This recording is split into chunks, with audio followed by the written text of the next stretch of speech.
Giannis, I wanted to actually get directly to the point you're alluding to in this particular position.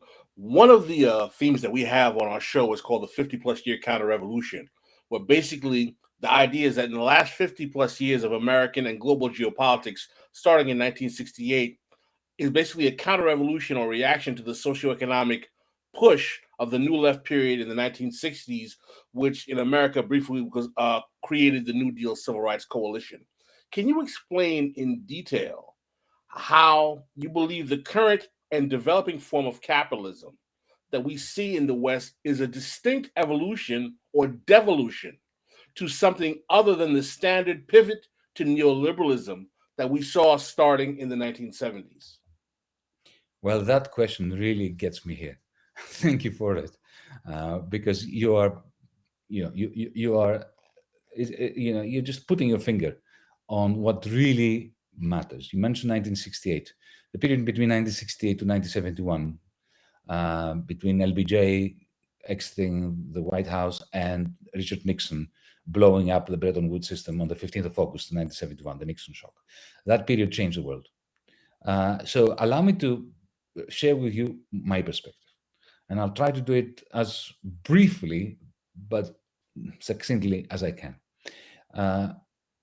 After the 1900 to 1905 period of the creation of the first networked companies by people like Thomas Edison, who used electromagnetism in order to create the big conglomerate, because you needed electromagnets to create electricity networks, telephone networks, the grid companies. Now, the grid companies were exceptionally expensive to fund. Stock exchanges and banks were not able they were not liquid enough. So you had this mergers amongst bankers. So you had big finance being created to fund big business. And so then you had the Roaring '20s. So the whole thing took off, irrational exuberance, huge, megawatts, mega profits, mega debts, and the whole thing came crashing down in 1929. So that was a period of the original neoliberalism, the idea that the market knows best, it's self-regulating, everybody's going to be rich, poverty is going to be a choice. That kind of nonsense of the 1920s. 1929 destroys all that, and then the New Deal comes in. So Roosevelt, who was a smart patrician, understands that he needs to put the financial genie into the bottle and to create a planned capitalism, a state capitalism, because that's what the New Deal was, and that's what the war economy was. The war economy was unbelievable. It was more or less a copy of the Soviet Union. Well, the only difference being that the businesses remained in the ownership of individuals, of the private sector, but they fixed prices, they fixed quantities, they had public funding of science, rations, and so on. So it was the war economy was a Soviet-like economy with private ownership, which is what the Japanese and the Chinese later copied, really. I mean, that's what the Chinese state capitalism is. It's a copy of what happened during the New Deal.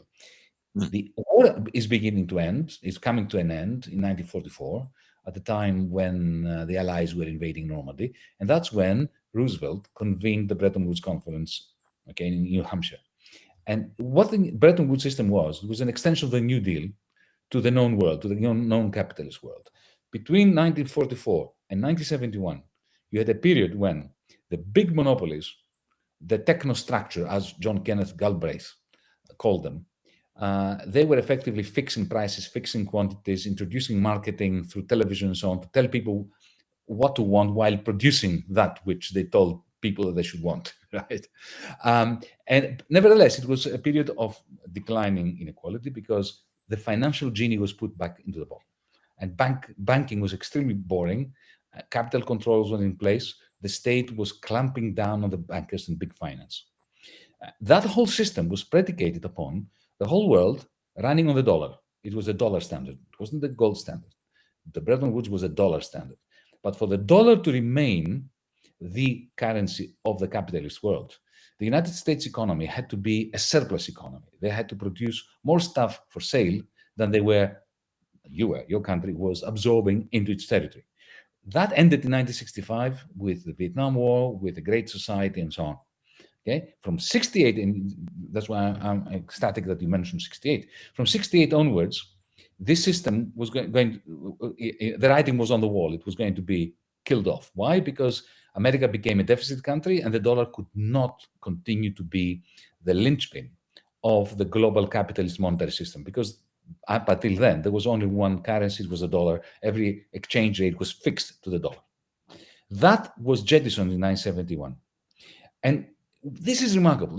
What happened was in Washington, D.C., and I've read transcripts, I've done a lot of research. I published, 12 years ago, a book called The Global Minotaur, in which I put forward the answer that I'm giving to you now, my thesis. What happened was this. The people in government, and it was a combination of Democrats and Republicans. Don't forget that John Connolly was a former Democrat. He had worked with LBJ. Volcker was embedded in there, who was also a Democrat, but he worked with Nixon and with Kissinger. They were all working together. And they faced the following question. And Kissinger asked that question during one of those meetings amongst themselves. How can we maintain American hegemony now that we're a deficit country? And the answer they gave was spectacular and unique in the history of humanity, of capitalism. They said, okay, what are we going to do, folks? We're going to increase our deficits.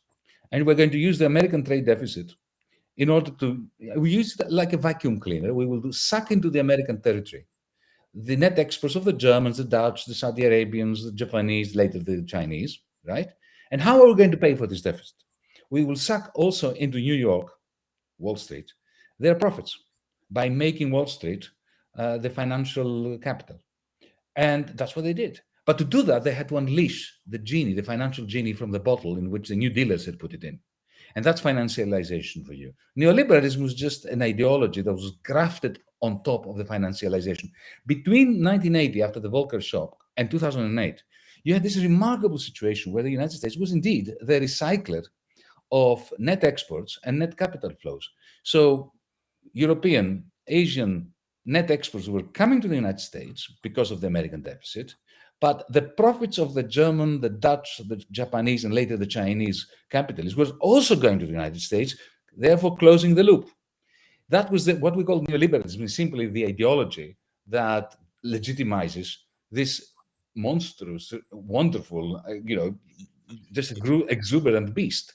That beast came to its end in 2008, because on top of this tsunami of money that was riding the waves of the Pacific and the Atlantic to end up in Wall Street, that those profits that were getting there, the financiers, if you give them $5 billion every day, this is about the average of net flows into Wall Street, they devise derivatives and other products by which to make it grow.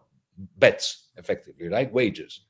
And they created so many of those bets that when those crashed in 2008, then from the model that you described and you asked me to comment on from the 1960s onwards, the technostructure, which is what Galbraith referred to it as, at that moment, you have the makings of what I now call techno-feudalism. Because what happens after 2000 is this. The great central banks, the Fed, the Bank of England, the European Central Bank, the Bank of Japan, the Bank of Sweden, they go together April 2009 in London, and they decided to print mountain ranges of money to refloat banking while practicing austerity for everybody else, effectively, right? So you had socialism for the bankers and you had crashing austerity for the masses.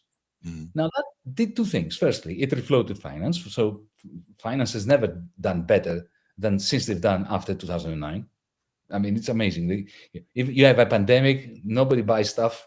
Everybody loses their wages. And yet the stock exchange goes from one record high to another because they are printing money to give to them.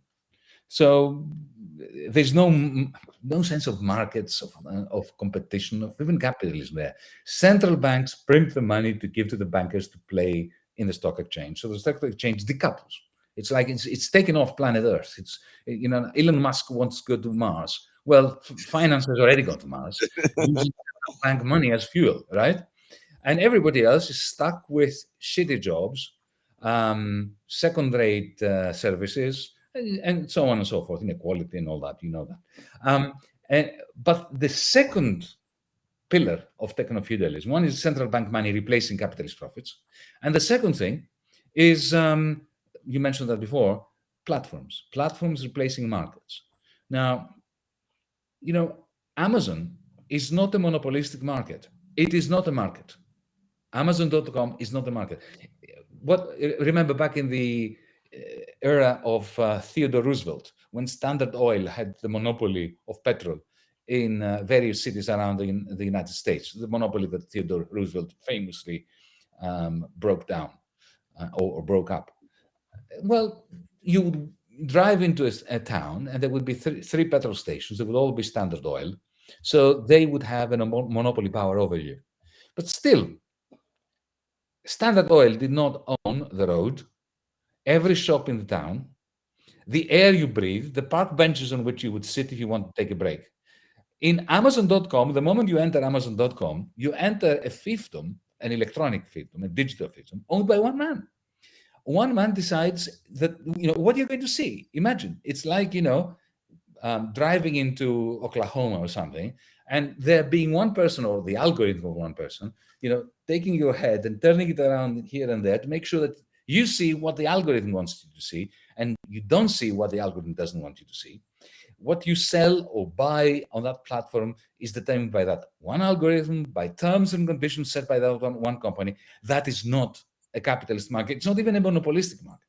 So I know that this was too long an answer, but to answer very, very briefly, what has changed after this topsy-turvy world that was created after 1971 broke down in 2008 was a post-capitalist dystopia. I call it techno feudalism because it is based on the replacement of capitalist profits by state money and the replacement of markets by platforms belonging to very few individuals, call me Jeff Bezos or Zuckerberg or whatever, with everything else. I mean, capital is everywhere. I'm not saying that we don't have capital. Capital is everywhere, except that this system is not capitalism. It's something worse than capitalism. Thank you for watching. Please don't forget to hit like and subscribe on your way out. You can catch the live stream of This is Revolution every Tuesday through Thursday at 6 p.m. Pacific Time and Saturday, 9 a.m. Pacific Time. This is Revolution.